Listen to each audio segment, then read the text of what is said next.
Hi guys, hope you are doing well. आज हम लोग डिस्कस करेंगे नीट के बारे में। फ्रेंड्स, नीट को कई तरीके से यूज करते हैं। जैसे नीट को हम एज अ नॉन यूज करते हैं, एज अ वर्ब यूज करते हैं और एज अ मॉडल भी यूज करते हैं। तो फ्रेंड्स, आज हम लोग डिस्कस करेंगे नीट को किस तरह से स्पोकन में हम यूज करते हैं और नीट की क्या जरूरत है हमें इंग्लिश बोलने में। तो friends, let's get going. Sentence मैंने लिया है, there is no need of your advice. आपके एडवाइस की कोई जरूरत नहीं है। तो फ्रेंड्स, यहाँ पे देखें नीड क्या है, नीड नॉन है, इसे एज अ नॉन यूज कर रहे हैं। नीड का मतलब यहाँ पे हो रहा है सिर्फ जरूरत, आवश्यकता। मैंने कहा there is no need of your advice, आपके एडवाइस की जरूरत नहीं है। जरूरत है, there is need of an English teacher in our school. हमारे स्कूल में एक इंग्लिश टीचर की जरूरत है। जैसे आपने कहा कि इंडियन टीम में एक अच्छे बॉलर की जरूरत है, तो आप वहां पे इंग्लिश क्या बोलेंगे, there is need of a good bowler in Indian team. आपको करना यह है, स्ट्रक्चर आप अगर देखें तो स्ट्रक्चर इस तरह से फॉर्मेट कर सकते हैं। ये स्ट्रक्चर फ्रेंड ऐसे आप फॉर्मेट कर सकते हैं, देयर इज नीड ऑफ, और उसके बाद कोई भी वर्ड जो सिचुएशंस के हिसाब से आप ऐड कर सकते हैं। जैसे आपने कहा कि एक नौकर की जरूरत है, तो there is need of a servant. आपने कहा मेरे घर में एक नौकर की जरूरत है, तो there is need of a servant at my house. तो ऐसे करके सेंटेंस फ्रेंड्स आप इजीली बना सकते हैं। जैसे आपने कहा कि फैसिलिटीज, आप और फैसिलिटीज की जरूरत है, there is need of more schools, और स्कूल्स की जरूरत है, तो आप वहां पे सेंटेंस इस तरह से बोल सकते हैं। हम यहाँ पे नीड को friends as a noun use कर रहे हैं। अगर हम एज ए वर्ब यूज करते हैं तो सेंटेंस इस तरह से बनेगा, सब्जेक्ट यूज करेंगे, सब्जेक्ट के बाद नीड और नीड्स ऐड करेंगे, एंड देन टू, वर्ब की फर्स्ट फॉर्म एंड ऑब्जेक्ट। यहाँ पे देखना फ्रेंड्स, हम लोग टू क्यों ऐड कर रहे हैं? टू इसलिए ऐड कर रहे हैं कि यहाँ पे नीड वर्ब है, तो नीड में देखें आप इस पे लगाया, इसे हम लोग एज अ वर्ब यूज करते हैं। फ्रेंड्स, नीड कंफ्यूजिंग इसलिए भी लगता है क्योंकि नीड को हम एज अ नॉन भी यूज करते हैं, एज अ वर्ब भी यूज करते हैं और एज अ मॉडल यूज करते ही हैं। तो फ्रेंड्स, हमें मॉडल को समझने के लिए नॉन और वर्ब का यूज भी समझना जरूरी है। तो देखते हैं वर्ब में कैसे यूज करते हैं। सब्जेक्ट के बाद आप नीड या नीड्स ऐड कर देंगे, then to and then verb की first form, just like simple present tense. जैसे सिंपल प्रेजेंट टेंस में आप स्ट्रक्चर यूज करते थे, सब भी कुछ करता है, आता है, जाता है, वो खेलता है, ही प्लेस, मैं आता हूं, आई कम, मैं इंग्लिश सीखता हूं, हम लोग इंग्लिश जानते हैं, तो वहां पे सब्जेक्ट वर्ब यूज कर रहे थे। वैसे ही यहाँ पे आप मान लें कि बाकी वर्ब की तरह नीड भी है, तो यहाँ पे सब्जेक्ट के बाद वर्ब है, तो वर्ब की जगह पर नीड यूज कर लिया।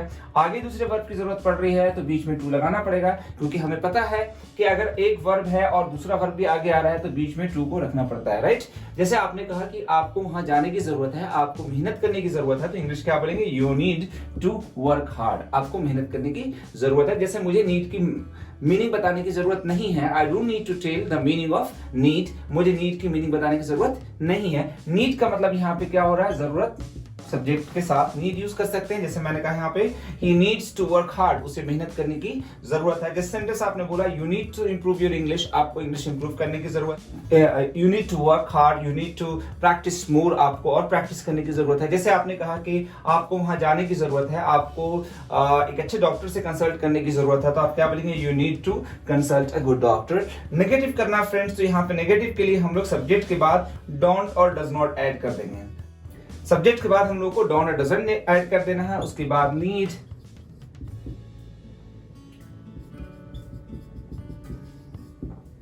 देखिए friends, subject don't doesn't need to, verb की फर्स्ट फॉर्म। जैसे आपने कहा कि आपको वहां जाने की जरूरत नहीं है, तो you don't need to go there. आपको फिक्रमंद होने की जरूरत नहीं है, आपको चिंतित होने की जरूरत नहीं है, तो आप इंग्लिश बोलेंगे you don't need to, you don't need to worry. आपको फिक्रमंद होने की जरूरत नहीं है, आपको टेंशन लेने की जरूरत नहीं है। जैसे मैंने कहा आपको कहीं जाने की जरूरत नहीं है, you don't need to go anywhere. आपको यहाँ आने की जरूरत नहीं है, you don't need to come here. आपको मेहनत करने की जरूरत है, तो फिर आपको बोलना है you need to work hard. उसे मेहनत करने की जरूरत है, कोई थर्ड पर्सन है, उसे मेहनत करने की जरूरत है, तो हम इंग्लिश बोलेंगे he needs to work hard. उसे और भी वर्ड मीनिंग याद करने की जरूरत है, उसे और वोकैबुलरी याद करने की जरूरत है, तो he needs to learn more and more vocabulary, he needs to learn more vocabulary, उसे और वोकैबुलरी याद करने की जरूरत है। इस तरह के अगर ही थर्ड पर्सन है तो ही के साथ हम लोग नीड्स यूज करेंगे, शी के साथ नीड्स यूज करेंगे। कोई थर्ड पर्सन, जैसे मैंने कहा कि आपके भाई को इंग्लिश सीखने की जरूरत है, तो your brother needs to learn English, your brother needs to improve English. नहीं है जरूरत तो डोंट और डज नॉट लगा देना है। जैसे मैंने कहा आपको वहां जाने की जरूरत नहीं है, don't need to go there, उसे यहां आने की जरूरत नहीं है, तो he doesn't need to come here. जैसे मैंने कहा कि हमें उन्हें बुलाने की यहाँ जरूरत नहीं है, तो we don't need to call him here. तो इस तरह सेंटेंस करने के लिए डोंट डज नॉट। अब यहाँ पे देखते हैं फ्रेंड्स, जब हम नीड को एज अ मॉडल यूज करते हैं तो हमेशा ये नेगेटिव सेंटेंस में स्टार्ट होता है। जब हम नीड को एज अ मॉडल यूज करते हैं तो हमेशा नेगेटिव सेंटेंस में स्टार्ट होता है। जैसे कि आप देखें, subject plus need not and verb की फर्स्ट फॉर्म, एक मिस्टेक हम लोग जो यहाँ पे करते हैं फ्रेंड्स, नीड नॉट के साथ टू ऐड कर देते हैं, जो कि गलत हो जाता है। टू यहाँ पे ऐड नहीं करेंगे। क्यों ऐड नहीं करेंगे? क्योंकि नीड यहाँ पे क्या है, मॉडल है, और किसी भी मॉडल्स के साथ टू ऐड नहीं करते हैं। जैसे आप देखें, आप जा सकते हो तो यू कैन गो, आप कर सकते हो तो क्या बोलेंगे, यू कैन डू इट। आप इंग्लिश बोल सकते हो, you can speak English. Can के बाद आप टू लगा रहे हैं, नहीं लगा रहे हैं। वैसे यहाँ पे नीड के बाद भी टू नहीं लगाना है। जैसे मैंने कहा कि आपको वहां जाने की जरूरत नहीं है, you need not go there. आपको मेरे मैटर में इंटरफेयर करने की जरूरत नहीं है, you need not interfere in my matter. You need not price into my matter. आपको मेरे मैटर में दखल देने की जरूरत नहीं है। एक वर्ड और हम लोग सीख लेते हैं आज यहाँ पे। प्राई इनटू का मतलब किसी के मामले में दखल देना, तो इंग्लिश उसके लिए बोलते हैं प्राई इनटू। मैंने कहा आपको मेरे मैटर में दखल देने की जरूरत नहीं है, you need not price into my matter. अब इसी सेंटेंस को हम यहां भी बोल सकते थे, you don't need to pry into matter. फर्क क्या हुआ, डिफरेंस क्या हुआ? यहाँ पे फ्रेंड डोंट नीड यूज कर रहे हैं तो क्लियर है, डोंट डज नॉट लगा रहे हैं, मतलब नीड यहाँ पे एज अ वर्ब यूज कर रहे हैं। यहाँ पे नीड नॉट यूज कर रहे हैं, मतलब need as a model use कर रहे हैं। मॉडल का मतलब हेल्पिंग वर्ब के तौर पे यूज कर रहे हैं। तो एक हेल्पिंग वर्ब है, मतलब नीड खुद हेल्पिंग वर्ब है, मॉडल खुद हेल्पिंग वर्ब है, तो इसे दूसरे हेल्पिंग वर्ब की जरूरत यहाँ पे नहीं है। दूसरे हेल्पिंग वर्ब को यहाँ पे रखने की जरूरत नहीं है, मतलब डोंट डज नॉट की जरूरत यहाँ पे नहीं है। और जब ये खुद मॉडल है तो इसके बाद हमें टू भी लगाना नहीं है, डायरेक्टली वर्ब की फर्स्ट फॉर्म ऐड कर देना है। जैसे एक सेंटेंस है, यू नीड नॉट वरी, आपको फिक्रमंद होने की जरूरत नहीं है। यहाँ पे भी इंग्लिश यही है, you don't need to worry, आपको फिक्रमंद होने की जरूरत नहीं है। दोनों का मतलब वही हो रहा है, आपको फिक्रमंद होने की जरूरत नहीं है, आपको चिंतित होने की जरूरत नहीं है। डिफरेंस क्या है, डोंट के बाद नीड ऐड कर रहे हैं, मतलब ये नीड यहाँ एज अ वर्ब यूज हो रहा है, तभी आगे हमें टू लगाने की जरूरत पड़ रही है। यहाँ पे नीड नॉट यूज कर रहे हैं डायरेक्टली, मतलब need as a helping verb है, मॉडल है, तो यहाँ पे फिर हमें टू लगाने की जरूरत नहीं है, डायरेक्टली वर्ब की फर्स्ट फॉर्म। जैसे मैंने कहा कि आपको वहां जाने की जरूरत नहीं है, you need not go there. जैसे नेक्स्ट सेंटेंस है, you need not go anywhere, आपको कहीं जाने की जरूरत नहीं है। फ्रेंड्स यहाँ पे देखें एक चीज और, ही नीड नॉट वरी, उसे फिक्रमंद होने की जरूरत नहीं है। अगर ही है तब भी हम नीड बोलेंगे, नीड्स नहीं बोलेंगे, नीड्स नहीं लिखेंगे। क्यों नहीं लिखेंगे? क्योंकि नीड यहाँ पे क्या है, मॉडल है, किसी मॉडल में एस नहीं यूज करते हैं।